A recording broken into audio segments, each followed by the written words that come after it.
और जब वृंदावन धाम पहुँचे तो वहाँ पर यमुना के पुलिन पर क्या देखा कि एक स्त्री रो रही है बैठी बैठी, और उसके सामने 2 वृद्ध पुरुष लेटे हुए, और तमाम स्त्रियां उन्हें घेर कर बैठी हुई हैं।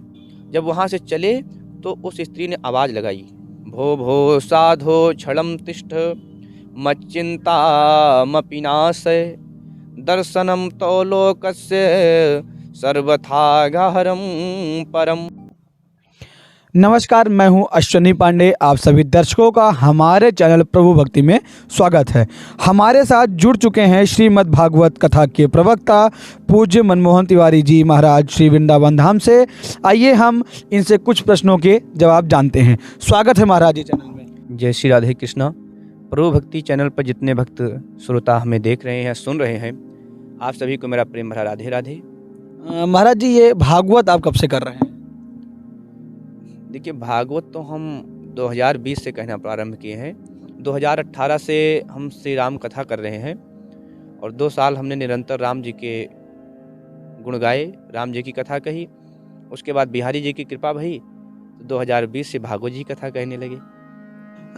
क्या परिवार के साथ रहते हैं या घर त्याग दिया है आपने? नहीं, अभी तो परिवार के साथ ही रहते हैं। अभी परिवार के साथ ही रहना उचित है, क्योंकि गृहस्थ आश्रम सर्वोपरि बताया गया है। तो पहले गृहस्थ आश्रम में रह करके भगवान का भजन किया जाए, उसके बाद फिर आगे चल करके क्या है कि वानप्रस्थ हो जाए व्यक्ति। वानप्रस्थ के बाद फिर संन्यास आश्रम ले, इसलिए अभी तो गृहस्थ आश्रम में ही है। महाराज जी, ये आप भागवत करने के लिए कहाँ कहाँ जाते हैं? भारत में ही करते हैं या विदेश में करते हैं, या बाहर भी करने जाते हैं विदेश में? हाँ, तो कथा तो जैसे जहाँ हमारे राघव जी की इच्छा होती है, जहाँ बांके बिहारी की कृपा होती है, वहाँ वहाँ करते हैं। जहाँ जहाँ अभी तक अवसर प्राप्त हुआ वहाँ वहाँ तक हमने कथाएं की है, और अभी तक तो अपने देश में ही कथा की हैं।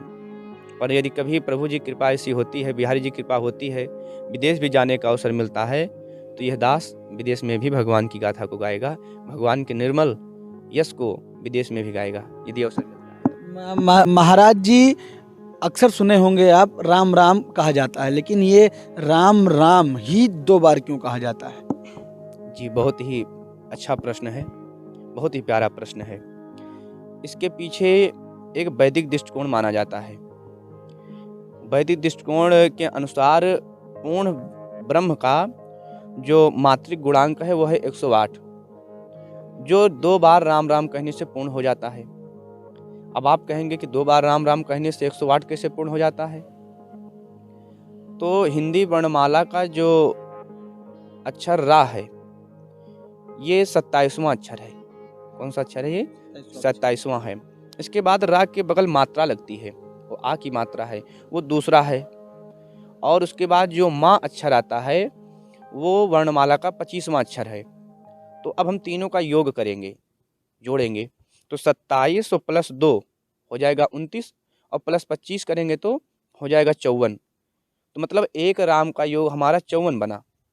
तो 2 बार जब हम राम राम बोलते हैं तो 54 को गुणा करेंगे 2 से, तो 54 दूना हो जाएगा 108।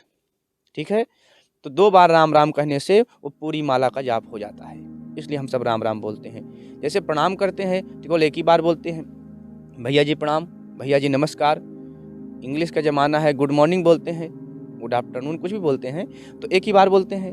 लेकिन हम राम राम बोलते हैं तो 2 बार बोलते हैं। इसका तात्पर्य यही है कि राम राम बोलने से पूरी माला का जाप हो जाता है, मतलब 108 हो जाता है वो। परिक्रमा क्यों की जाती है? जी, परिक्रमा, हिंदू धर्म में परिक्रमा लगाना ये बहुत ही शुभ माना जाता है, क्योंकि जब हम परिक्रमा लगाते हैं भगवान की, या भगवान के आसपास घूमते हैं, तो हमारे अंदर सकारात्मक ऊर्जा प्रवेश करती है। और जब हम उस सकारात्मक ऊर्जा को लेकर के घर में प्रवेश करते हैं, तो वहाँ की जो नकारात्मक ऊर्जा होती है वो वहाँ से चली जाती है, और सकारात्मक ऊर्जा होने से हमारे जीवन में, हमारे घर में सुख समृद्धि आती है। और यदि बड़ी परिक्रमा की बात करें, जैसे अयोध्या जी की परिक्रमा हो गई, वृंदावन की परिक्रमा हो गई, तो इसका तात्पर्य यह है कि जैसे बहुत सारे मंदिर हैं भाई अयोध्या जी में, वृंदावन में बहुत मंदिर हैं, हम सभी जगह नहीं जा सकते हैं, सबकी परिक्रमा नहीं कर सकते हैं, तो वो परिक्रमा लगाने से हमें सबका पुण्य फल प्राप्त हो जाता है। भागवत सुनने का प्रचलन है, ये कहाँ से और कब बढ़ा? देखिए भैया, ये प्रचलन सर्वप्रथम सनत कुमारों ने नारद जी को सुना करके प्रारंभ किया। जब नारद जी इस ब्रह्मांड पर आए, इस धराधाम पर आए, पृथ्वी पर आए कि चलो हमें कहीं भाई शांति मिल जाएगी, जी। तो खूब घूमे, संतों के आश्रम में गए, गृहस्थों के पास गए, पर उनको कहीं शांति नहीं मिली। और जब कहीं शांति नहीं मिली तो कहा अब मैं कहाँ जाऊं? तो उनको वृंदावन धाम का स्मरण होया कि भाई चलो चलो वृंदावन धाम चले, वहां तो शांति मिलेगी। और जब वृंदावन धाम पहुंचे तो वहां पर यमुना के पुलिन पर क्या देखा कि एक स्त्री रो रही है बैठी बैठी, और उसके सामने दो वृद्ध पुरुष लेटे हुए हैं और तमाम स्त्रियां उन्हें घेर कर बैठी हुई हैं। तो नारद जी ने एक बार सोचा कि चलो चल करके जानकारी करें इनके दुख का कारण क्या है। लेकिन नारद जी ने पुनः विचार किया कि किसी स्त्री के पास अकारण ऐसे जाना अच्छा भी नहीं है। तो नारद जी वहां से चलने लगे। जब वहां से चले तो उस स्त्री ने आवाज लगाई, भो भो साधो क्षणम तिष्ठ मच्चिंता मपिनाशय दर्शनम तो लोकस्य सर्वथा गहरम परम। भो भो साधो, अरे हे साधु मुनिवर, क्षणम तिष्ठ, थोड़ा रुकिए तो, मेरे चिंता का समाधान कीजिए। अरे दर्शनम तो लोकस्य, आपके दर्शन मात्र से ही सभी प्रकार के पाप तत्क्षण नष्ट हो जाते हैं। आप रुकिए, मेरी चिंता का समाधान कीजिए। तब नारद जी रुक करके उनके पास गए, उनका परिचय पूछे तो उन्होंने अपना परिचय बताया कि मैं भक्ति मैया हूँ, ये मेरे दो वृद्ध पुरुष जो लेटे हुए हैं बच्चे हैं। अहम भक्ति ऋतिक ख्याता इमो में तनयो सुतो, ये दोनों मेरे पुत्र हैं। नारद जी ने उनके बारे में पूछा कि आप अभी युवा हैं, ये बच्चे बूढ़े कैसे हुए? तो भक्ति मैया ने उसका पूर्ण प्रसंग सुनाया। और नारद जी ज्ञान वैराग को स्वस्थ करने के लिए वेद वेदांत का, गीता का पाठ किया, लेकिन कोई असर नहीं हुआ। गीता पाठ है मुहुर मुहुर, जब गीता जी का बार बार पाठ किया तो थोड़ी चेतना तो आई, पुनः गिर गए। अब तो नारद जी बड़े चिंतित कि अब हम क्या करें भाई। तो आकाशवाणी हुई कि नारद जी आप सत्कर्म करें। तो सत्कर्म की खोज करते करते नारद जी की मुलाकात हो गई सनत कुमारों से। तब सनत कुमारों ने कहा कि आप जिस सत्कर्म के बारे में विचरण कर रहे हैं, ये सत्कर्म कोई और चीज नहीं है, ये श्रीमद् भागवत महापुराण ही वो सत्कर्म है जिससे ज्ञान और वैराग्य स्वस्थ हो जाएंगे। तब जा करके सनत कुमारों ने नारद जी को कथा श्रवण कराई, और जब लोगों को पता चला, संतों को पता चला, तो सब लोग आ गए दौड़े दौड़े भाई। और जब कथा पूर्ण भई तो क्या आश्चर्य हुआ कि भक्ति सुतो तो तरुणो गृहीत्वा, भक्ति मैया अपने दोनों पुत्रों के साथ तरुण होकर के ताता थैया करके सबके बीच में नाचने लगी और हरि नाम संकीर्तन करने लगी। ये तो रहा पहला कारण। और दूसरा, गोकर्ण जी ने अपने भाई धुंधकारी को कथा सुनाई, जो धुंधकारी जीवन में पुण्य किया ही नहीं, पुण्य करने की बात तो छोड़ दीजिए, जीवन में पुण्य कभी सोचा ही नहीं, और पाप ही पाप किया। अंत में मृत्यु हुई उसकी, और गया जी में जा करके उसका श्राद्ध किया, पिंडदान किया, धुंधकारी का उद्धार नहीं हुआ। तो घर पुनः वापिस आए, और वापिस आने के बाद जब घर पे स्थान साफ किया, धुंधकारी उनको दिखाई पड़ा। अभिमंत्रित करके जल जब उसके मुंह पे मारा तो उसने कहा कि भैया मैं तो आपका भाई हूँ, अहम भ्राता तदेवस्मि धुंधकारी नामतः। धुंधकारी को जब देखा तो गोकर्ण जी ने कहा कि अभी आपकी मुक्ति नहीं हुई, हम तो आपका पिंडदान करके आए हैं।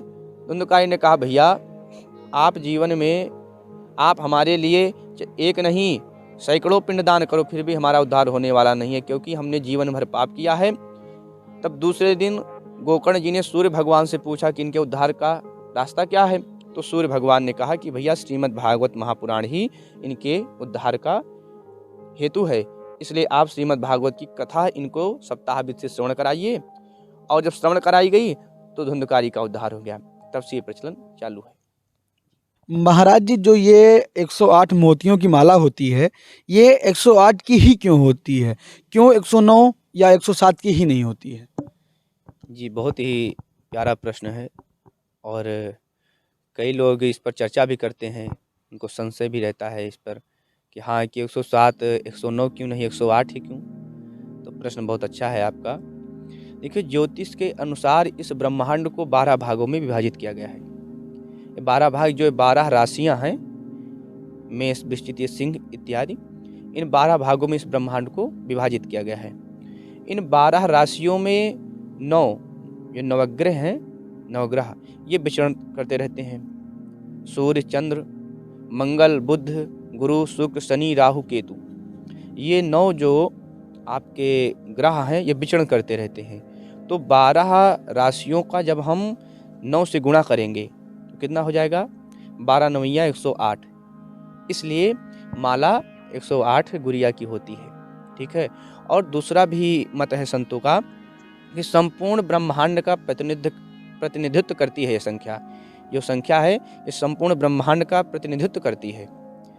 जैसे बताया गया है कि जो माला में 108 दाने होते हैं, तो ज्योतिष के अनुसार जैसे किसी बच्चे का जन्म हुआ तो हम लोग पंडित जी के पास जाके पूछते हैं, भाई पंडित जी भाई बताइए कि बच्चा हमारा किस नक्षत्र में हुआ है।